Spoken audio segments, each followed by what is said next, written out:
Okay, Jim Kinney here with the Republican and MassLive.com, doing a Facebook Live again from the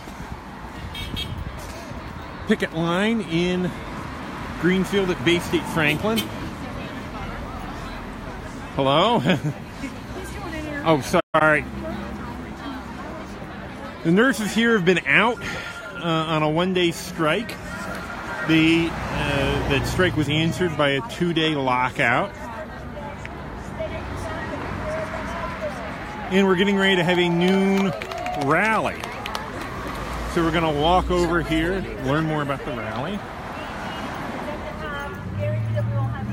They'll hire enough nurses to fill what we need to provide safe patient care 24 hours a day.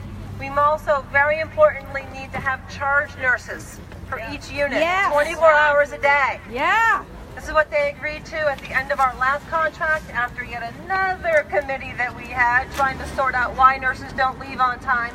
Came up with this proposal of charge nurse 24 hours a day, and so often that nurse job is not filled because that nurse has to take a patient assignment because they don't have enough nurses. So, thanks for being here today. We have several speakers who are going to come talk to us today about the importance of what we're doing. We want to thank all the supporters that we have from other unions who are here today. Yeah.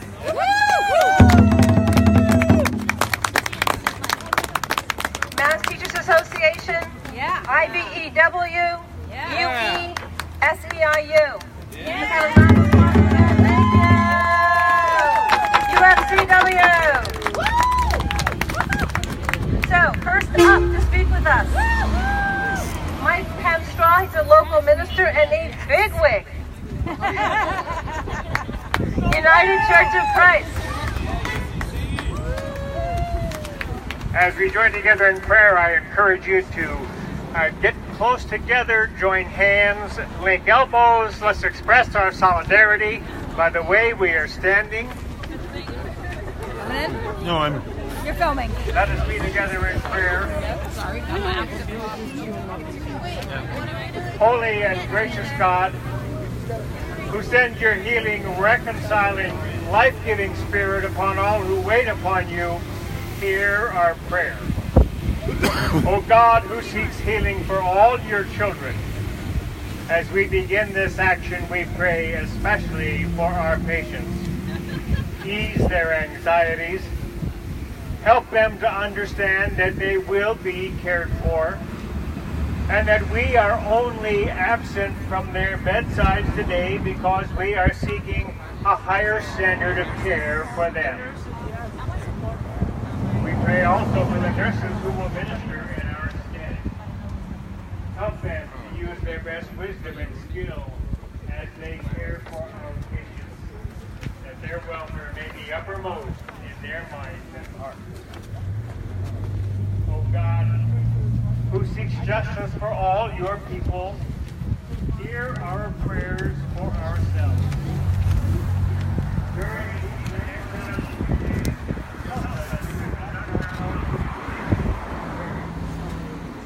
keep us from being filled with anger and vitriol, and help us to remember who we are and why we first answered the call to be caregivers and why we are striking today. My name, Holy One, we pray for our hospital administrators.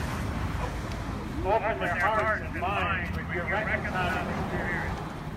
Bring them back to the negotiating table. Start again. Make That sure together we may find a way to meet Again? the fair and just needs of our Christian it's staff. not broadcasting right now. I don't have it is. Rob said that your orientation is off. Check your lock.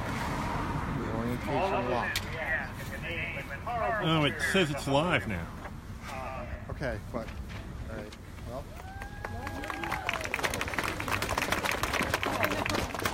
Yeah, we did. I think you got it right. You got it Okay. right. Now it's right. Okay. Our negotiator,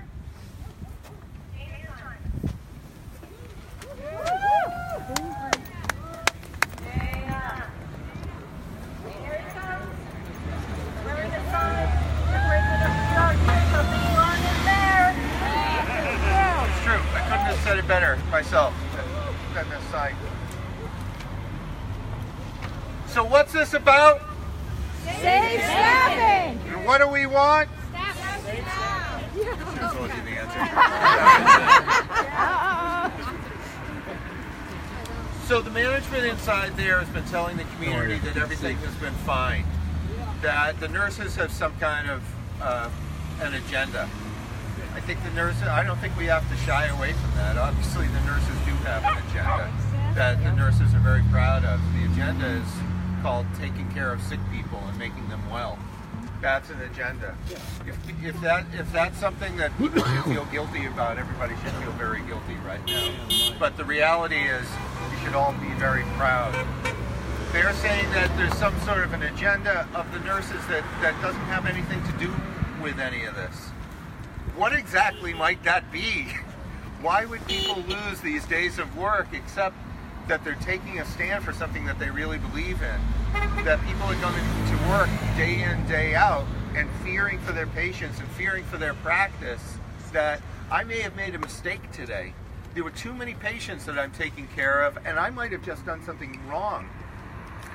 In the middle of that, when the management is telling you to do something that's impossible and is unsafe, it's a workplace. You can't necessarily always just say, I refuse.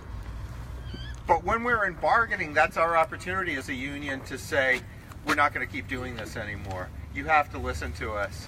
We have to listen to you moment to moment, but now you have to listen to us. This isn't safe. But how has bargaining been going? We've been making claims for a year and a half that management's been bargaining in bad faith. That management has just been bargaining on the surface, not really having real negotiations with us. Well, just the other day, the National Labor Relations Board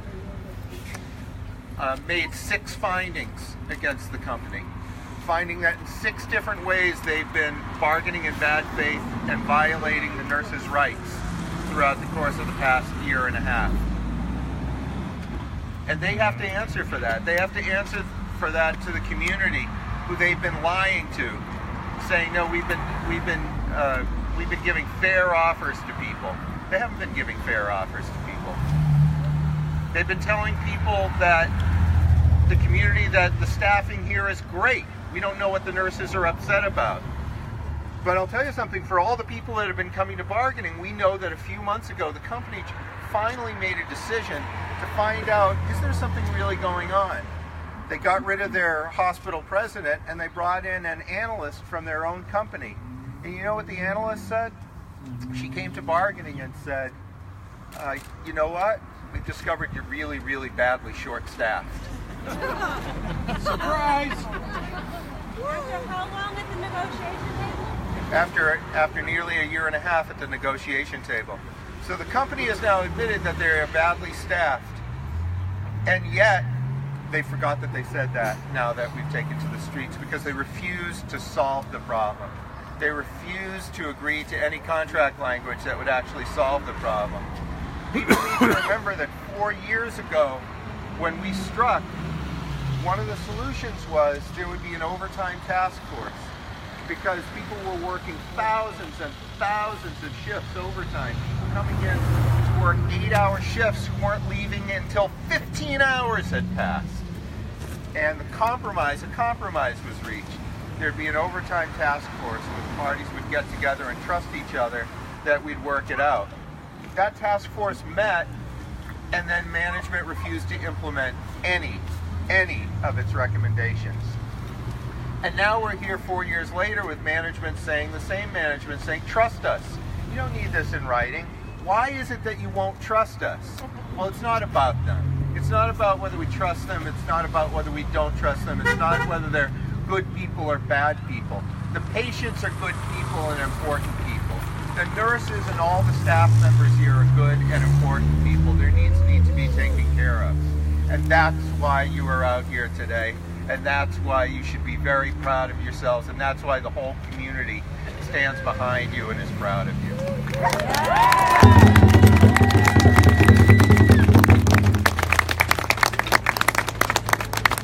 Thank you, Dana. Next up, we have Greenfield Town Councilor and friend of the union, Doug Mayo.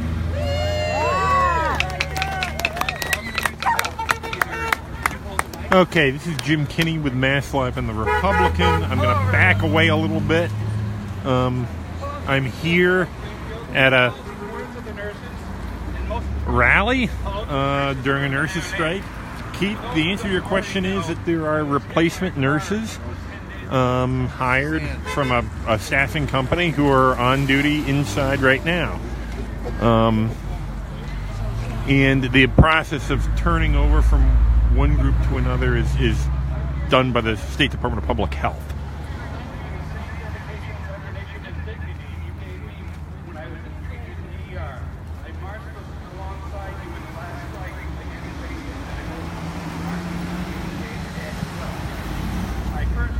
I saw firsthand as a witness at the negotiation table just how badly and blatantly and disrespectful management was to the collective bargaining process, and in my opinion, had no intention of bargaining in good faith with M&A. I say, shame on Baystate.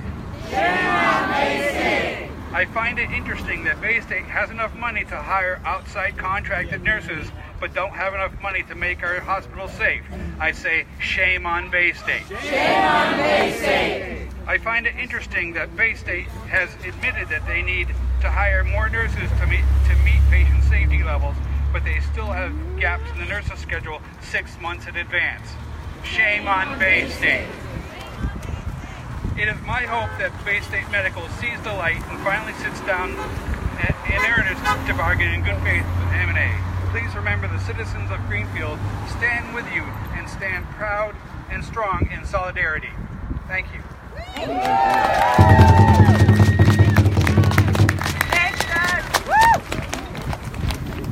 Our next speaker is Patrick Burke. He's with the Franklin Central Labor Council. Hey, thank you. Thank you for having me speak.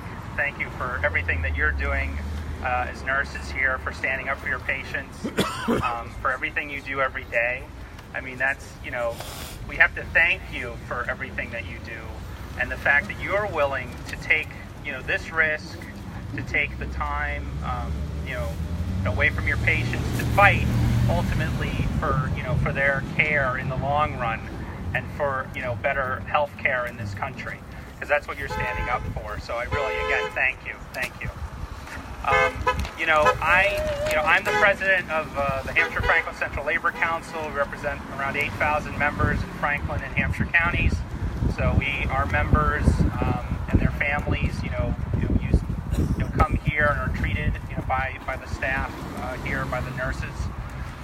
And there's a lot of labor struggles that have been going on right now that I think folks have been aware of, especially in West Virginia with teachers, and in Oklahoma and Arizona, and of course other places where nurses are standing up. And I think this fight is part of those same fights as well, where a mostly female workforce is standing up for the people they take care of. And we have to remember that this is not about money. This is about caring for human beings. This is about making sure that people are healed and can live their lives. And that's the problem here, is that you have an institution which is not, whose leadership is not ultimately focused on, listening to the frontline people working with patients every day. That they're more interested in, having power, that doesn't help patients, that doesn't help the community, that doesn't help nurses, than they are with actually coming up with a solution. And again, I think it points to the fact this isn't, again, Baystate Health is an institution that mostly gets public money. They're not, this is not, healthcare is a human right. It's not something for profit. It's not something that, that people go in for to get $1 million and get to make decisions essentially over life and death. No, this is about, institutions that are supposed to take care of human beings to make sure that we can live, long, fulfilling lives, and have the care that we need for our families. So again, the labor movement in these two counties stands with you. We're going to be there, for each step of this fight, no matter how long it takes. I was here at the last strike. We'll, do whatever pressure, whatever we need to win.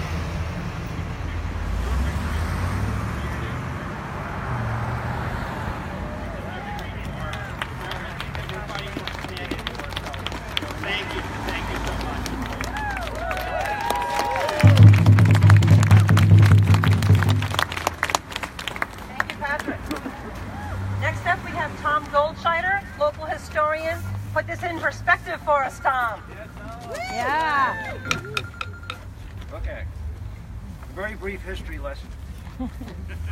I am a historian, and so I am here to tell you all a story.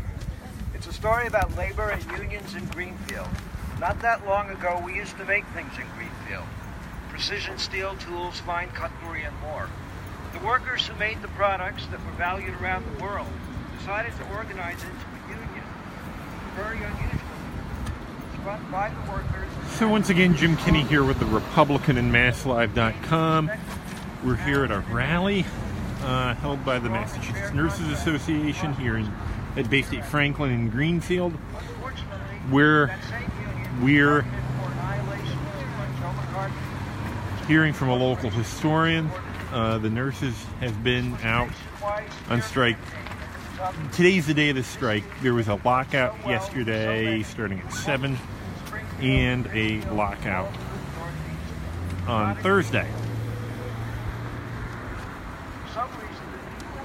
And at issue is staffing, largely, as in addition to health care costs and salary, things that pop up at these. This nurses union here is a 200-member bargaining unit. They've been out without a contract for about 18 months. And people bring their dogs.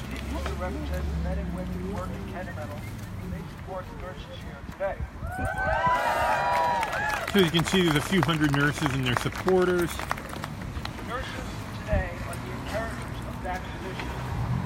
Here at the rally. They are looking at the big picture. They are not striking today to feather their own nests with fatter pay.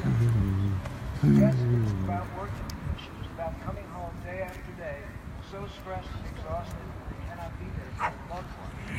They see a bigger picture. It's about safe patient care. Becoming a nurse is a call to service. They are obligated to advocate for patients for all the tools at their disposal. The fact that they have unions gives them a powerful tool to challenge a corporation who clearly cares about feathering its nest more than the permanent care. That this corporation is compromising patient safety care as we speak. The nurses see a bigger picture.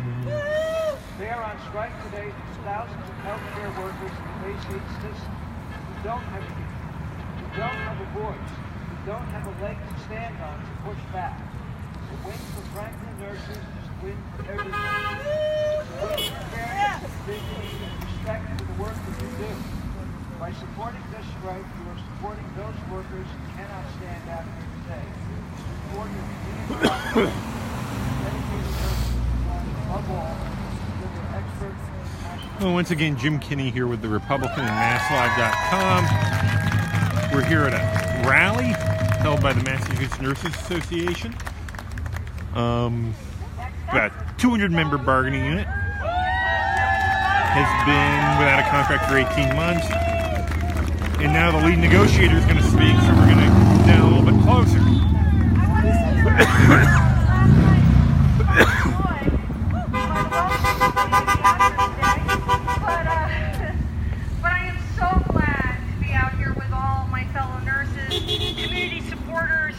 Fellow union brothers and sisters, ISO is in the house, and I couldn't be more proud to be your senior chair of this bargaining unit.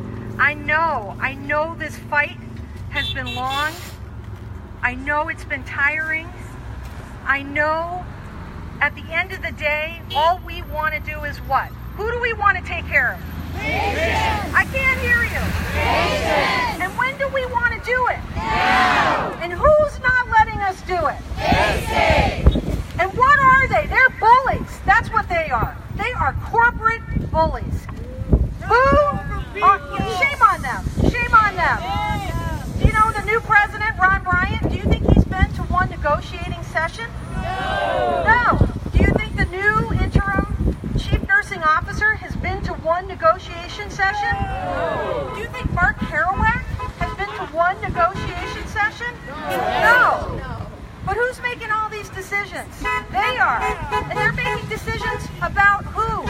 Our patients. And our working conditions, our patients what?